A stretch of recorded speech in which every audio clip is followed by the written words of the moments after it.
We're going to go ahead and jump on to Bitcoin. As you guys know, Bitcoin has had a very interesting weekend. Back on the 10th of February, a few days before the weekend started, Bitcoin rallied all the way up to $45,800. That is a very substantial and significant level, because if we take a look here at Bitcoin's history, we can see that that's actually the level of support that Bitcoin was utilizing back here between December the 4th and January the 4th. For 1 month straight, Bitcoin used this level as support. We ran up to it and tested it, double topped on it, and we rejected. Now, my slight concern here about Bitcoin's current price is that this double top with a slightly higher second top, you see how this second top was slightly higher? That looks a whole lot like what we saw happen in October, where we saw one top and a second top in November that was slightly higher, and we pushed to the downside. Now, I'm not saying that we're going through the exact same process here as we did here, but I will also mention how we rallied very quickly in both of these, and how we had some slight upwards movement right here, and the same thing happened right here. I can show you that right there. So the concern I have on Bitcoin is I don't want it to follow a fractal of what we saw happen in October and November. I want to see Bitcoin continue. And if it's going to do that, then we're going to show you how it's going to do that in this stream. But briefly, I want to talk to you about a couple of other things too, because unfortunately, guys, there is some bearish RSI divergence that is formed. I'm going to go ahead and take off these lines right here, and I will show you there's an uptrending level of resistance right there. There is a downtrending level of resistance right there on the 4-hourly chart RSI. That is definitely concerning to me. I'm not going to lie. But what I will say is that you could argue that that bearish RSI divergence has already played out. And in fact, this bullish RSI divergence that you can see right here is actually what matters now. So yes, I am a little bit concerned about this bearish RSI div, but truth be told, this is actually the more recent RSI divergence. And one of the rules of thumb on RSI divergence is be careful about looking back at 2, 3, 4 example old RSI divergences. Make sure you look primarily at the most recent divergence on the 4-hourly chart is bullish. So that much is a good sign. Now, I also want to establish some other levels of support and resistance here for us. As you guys know, I am looking at support and resistance, and I'm looking at a support zone between $40,000 and $42,000. That zone is crucial because it is in that zone where Bitcoin has tested many, many times. In fact, that was the all-time high level that Bitcoin set back on January the 7th of 2021. We also use it as resistance here on February the 8th, resistance here doubly on May 25th and on June 16th. Then we also saw resistance on it here in late July, support on it here in late September, and we also saw support on it here in early December and also here in early January. $40,000 to $42,000 is a crucial level and zone of support. Right now, it looks like Bitcoin is maintaining that. Here's the concern.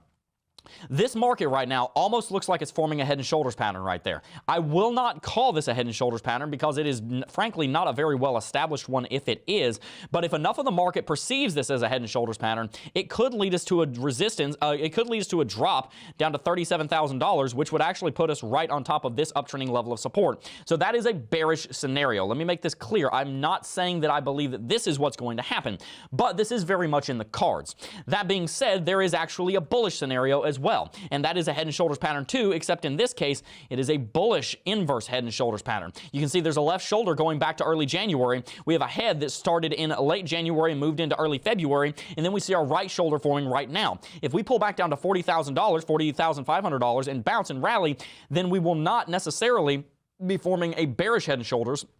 We will be forming a bullish inverse head and shoulders, and that has the potential to cause us to rally quite a bit. If we see Bitcoin break to the upside from a bullish inverse head and shoulders pattern like this, that would give us a price target of $64,000. So I have several other things that I want to show you guys here on the chart, but briefly I want to bring Kelly in. Kelly, what are your thoughts on that? Are we going to see that smaller, shorter term inverse head and shoulders pattern play out and push us down to $38,000 and maybe lower, or are we going to hold the $40,000 to $42,000 zone, form an inverse head and shoulders pattern, and start rallying up back towards all-time high?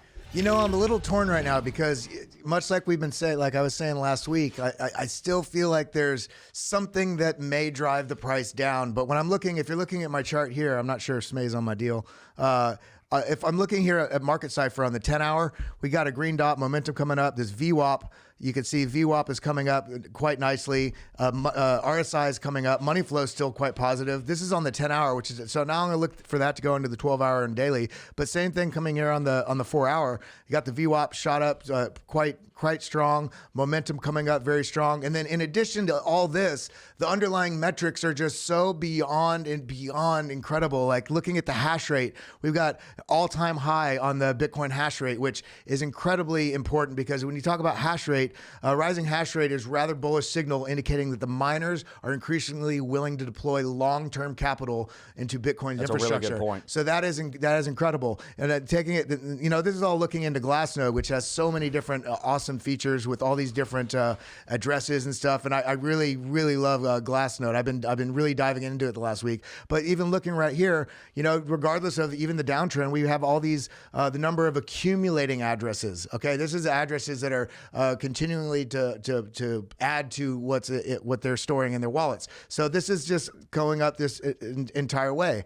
The last thing I wanted to show here is I went in and I made on my Twitter, I released this as well, but I went in and made this chart within Glassnode. They have something called a workbench, which essentially allows you to put together different formulas and stuff, which I basically customize this deal and this blue oscillating line basically shows the momentum of price action moving towards or away from the realized price value. So when the price crosses above this red line here, it shows that there's going to be some momentum going in that direction, either to the upside or coming down to the downside. As you can see, with each one of these peaks, you end up having a positive price action going for quite a while. And again, with these bands I've created, these are just fib extensions from the realized price value, and we're so like right in the middle of where we're at price wise. It looks so indecisive, but there's so much bullish